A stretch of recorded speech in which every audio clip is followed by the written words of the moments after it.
Welcome on. It is Three Bold Takes. It's Quinn, it's Chase, and it's Freddie. Guys, we are so excited to be back and just talking college football week to week. And typically, we give you 5 games each week that we're going to break down, decide on, and give our predictions for that nobody asked for. But this week, we're going to bring in a 6th one because this first week is a little weird. We're going to have a Sunday night matchup. I believe, I forget the time. Freddie, help me out here before I 6:30. 6:30 on Sunday night. You got USC Trojans and the LSU Tigers all the way in Las Vegas, if I'm not mistaken. No, yes, It is, yeah. it is in Vegas. I'm just It is saying, Vegas. I hate it. Quinn hates it, so we're going to go to Quinn first. Quinn, talk to us. Why do you hate this matchup? No, I hate that it's in Vegas. I'm tired of the neutral site stuff. Like, we're getting Clemson, Georgia, and Atlanta. Just put it in Athens. We're getting LSU and USC out in Vegas. Put it in the Coliseum. Next year we're getting LSU USC again, but they're putting it in New Orleans. Put it in Baton Rouge.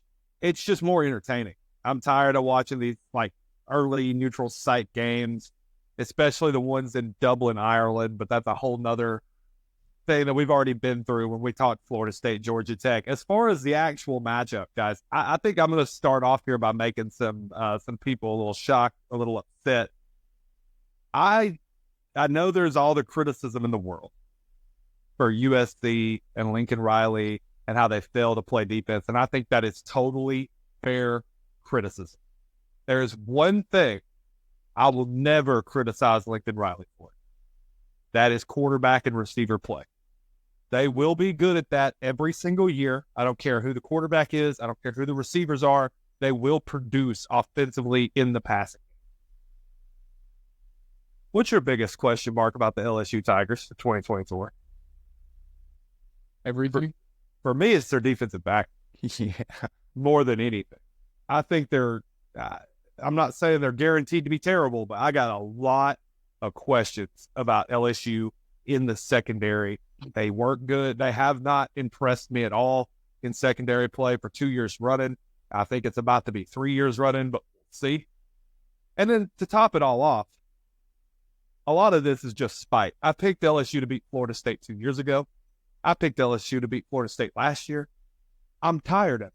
I'm tired of putting faith in LSU to win the season opener, even when I think they're definitely better than who they're playing. So I'm picking USC to upset it. Everybody thinks that USC is just going to be terrible this year, and I think they're going to be slightly above average. But I think they have a matchup that favors them, and I think LSU has shown me time and time again that in these big early season games, they find a way to choke away a game that they should win. So I'm not picking them. Give me the Trojans to beat the Tigers week 1 in Vegas. Wow. You did shock me, Quinn. You genuinely shocked me there. I want to bring up something. You mentioned LSU seems to fold in the season openers. It seems like LSU seems to fold in big games. And I think that's a Brian Kelly issue dating back to Notre Dame. We all know Notre Dame struggles in the postseason, conference championships, things like that. What's his biggest win at LSU so far? At home over Alabama in 2020. And that took That's what I would say. And that took a ballsy 2-point conversion at the end of the game to achieve that. So to say that it's an LSU problem, I think it's more Brian Kelly problem. Now, I'm specifically meant Brian Kelly LSU, but yeah. So when you look at USC now, we came into this season, at least I did, thinking that they were not going to be good. You have a Heisman Trophy winner that's gone. You don't have a defense. I don't care who you fire and bring in Alex Grinch. We got so many comments in that video about, they hired this guy. They hired Grinch. They got rid of this guy. They'll have a defense now. I don't believe it. I really don't, because Lincoln Riley can hire whoever he wants to run the defense. The problem is that he will always emphasize the offense because that's just who he is. He can have Nick Saban coaching defense. They still won't get the amount of attention that they deserve, and he's going to focus on the offense. That's Lane Kiffin. That's his full, or not Lane Kiffin. I mean, it's sort of. That's Lincoln Riley's MO. That's what he does. Now, I've heard some smoke the past couple of weeks, at least on Twitter, for people that's been to practice and things like that, that USC is looking pretty good on offense. Like they're wanting to run the ball more than just air it out and sling it. And I think that's going to favor them because it'll keep their defense off the field. If that happens, then they'll have a better chance to win football games.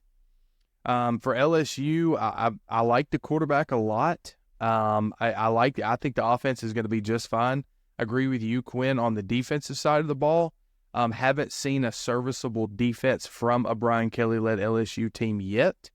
Will that happen this year? I'm expecting it's year 3. I mean, this all of his recruits now pretty much in year 3. Like, this is the time to strap up and buckle up and play some defense. And I think they get it done. I'm going to take LSU out in Vegas. LSU's a 4.5-point favorite. It seems like this is going to be a walk-off field goal game to me. So I'm going to take USC on the points. I think it'll be closer than 4.5, but give me LSU to win the game. Yeah, when you're looking at this game, it's extremely interesting. I kind of wanted to talk about this one just because you're looking at potentially a hot seat for Lincoln Riley if he doesn't perform this year, and which kind of sucks for him, and because you're moving to a really tough conference, a lot tougher than you were at, and you weren't very successful there. And then for Brian Kelly, you're getting these expectations of SEC championship level team, playoff level team, especially this year with the 12-team playoff, and your 9 to 10, 11 wins as a team. So I think this is a great matchup. I'm kind of with Quinn here. I kind of hate the Las Vegas site. It's not fun. It'd be a lot cooler if LSU went out to California or if USC came down to Baton Rouge. That would be a lot cooler in my opinion.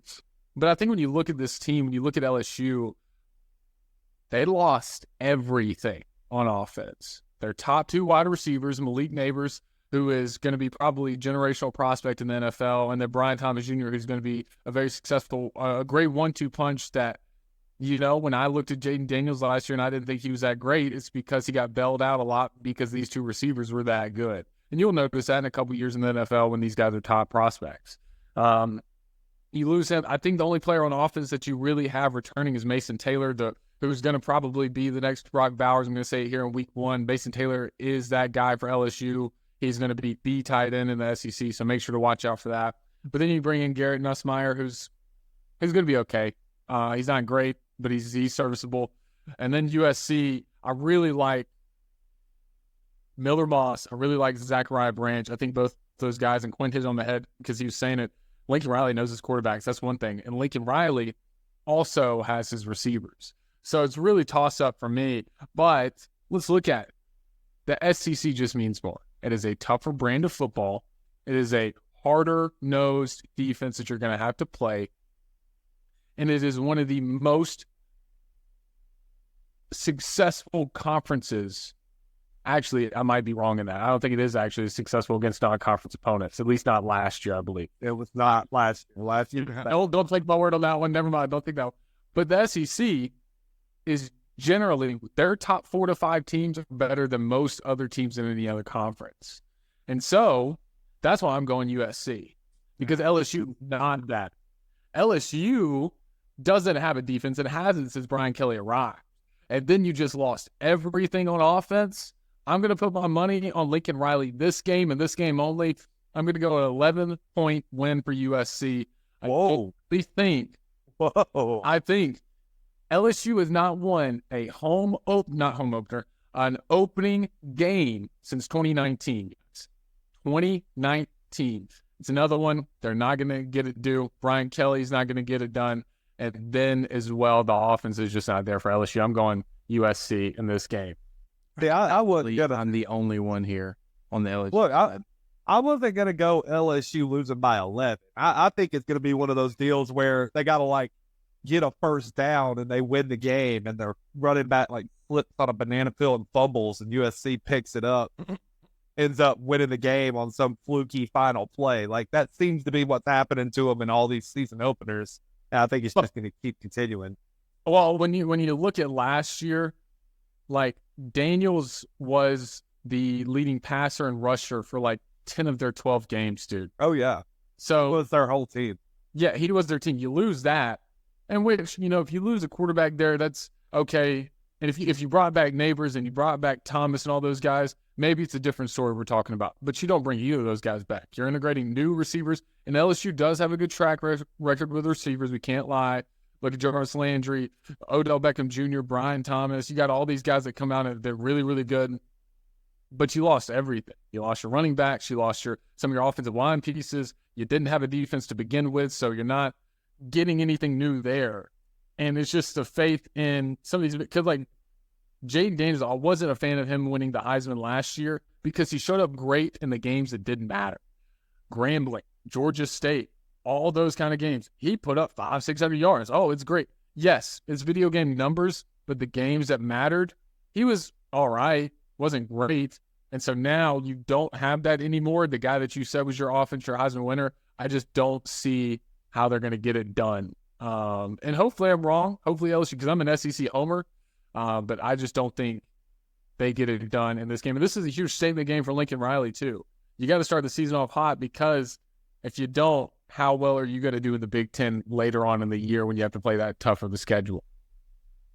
That's fair. That's fair. I will say this. I think out of all the games of the weekend, this one will probably be one of the most explosive, fireworks-heavy games that at least are like in the public sphere. There might be like, I don't know, like Toledo versus Wyoming that we're not talking about that ends up being like 75-70. But of the big games, I think this one's definitely going to be the most explosive game of the week.